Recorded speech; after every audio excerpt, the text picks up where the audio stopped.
cusbitaalka xanuunada dhimirka ee Boorama waxaa maanta la gaarsiiyay deeq ka kooban bariis, baasto, timir, buskud, liin iyo caano oo ay soo direen qaar ka mid ah jaaliyada gobolka Nowdal ka soo jeeda ee ku dhaqan magaalada Dubai ee dalka Isutaga Imaaraadka Carabta waxaana deeqdan lagu wareejiyay maamulka cusbitaalka xanuunada dhimirka ee Boorama. Kayse Cabdi Cusmaan oo ahaa wakiilka deeqdan ayaa waxa uu ka waramayaa deeqdan xagga ay ka timid iyo sida ay u soo gaarsiiyeen cusbitaalka dhimirka ee Boorama.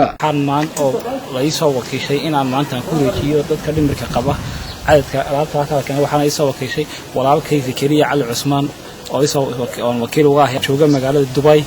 waxaan maanta soo gaarsiinay si sharaf ah alaabta ka qeysan maamulka inay sheegay ka kooban bariiska baastada timirta iyo liinta iyo buskudka iyo caanaha ka kooban soo gaarsiinay iyo lacag dawo oo dhacay $400 aan ku wareejinay maamulka isbitaalka dhimirka ku wareejinay. Dr. Cabdiraxmaan Xaaji Cali Maxamed oo ah maamulaha cusbitaalka dhimirka ee Boorama ayaa isaguna waxa uu mahadceliyay jaaliyada dhalinyarada ah ee gobolka Nowdal ka soo jeeda ee ku dhaqan magaalada Dubai ee dalka Imaaraadka. aad iyo aad ugu baahi badnayn noo keenay inama muxsiniina oo jooga Abu Dhabi oo soo wakiishay walaalkooda Kayse waxaan halka ka marakacaya anigoo Dr. Cabdiraxmaan Xaaji Cali Maxamed oo qaybtan ka maamula ah Boorama mental isbitaalka qaybta dhimirka waxaana soo gaaray bariis oo 20 kiish waxa kale oo aan kala wareegnay timirtii oo 10 waxaanu kala wareegnay baasto oo 5 waxaanu kala wareegnay sharaabkii waxaanu kala wareegnay buskud oo ah 30 kartoon waxaanu kala wareegnay caanihii oo ah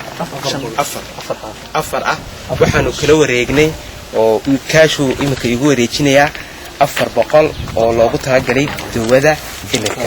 aad iyo aad uma xasantahay masha Allah. dhanka kale marwada madaxweyne ku xigeenka Soomaaliland Marwo Raxme Xaaji Maxamed Suldaan ayaa deeq ka kooban lacag iyo raashin waxay guddoonsiisay qoysaska danyarta ah ee caruurtoodu qabaan baahiyaha caafimaad ee gaarka ah ee ku nool gobolka Nowdal gaar ahaan magaalada Boorama waxayna deeqdan timid kadib markii isudubaha samafalka madaxtooyada ee gobolka Nowdal Marwo ayaan Cali Cumar ay marwada madaxweyne ku xigeenka ku soo martiqaaday gobolkan isla markaana ay indhaha u saartay xaaladda caruurtan oo ay alaaba gacan ka geysato marwada sidii ay wax ugu qaban lahayd. isuduba ayaan Cali Cumar oo marwada faahfaahin ka siisay caruurtan iyo dadkan ay maanta la joogto ayaa waxa ay tiri waxa kullee raxmi in badan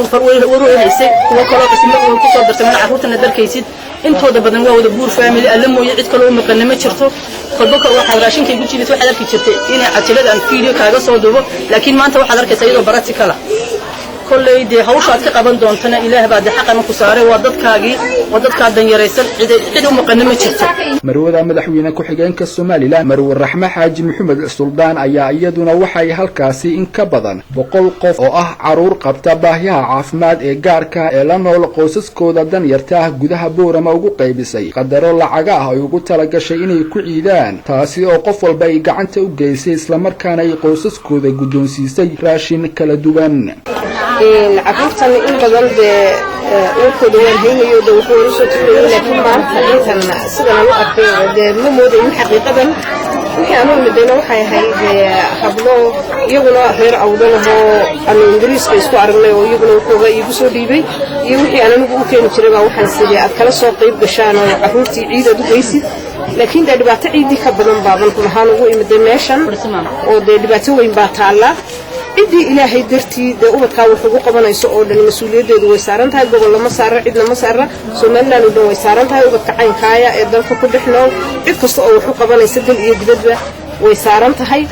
إن شاء الله بإذن الله كريم أنا قلنا وحي أن لقب قرنا وأنا لقبنا هنا. عبد الفتاح أحمد حكت ميديا مقالة بورما.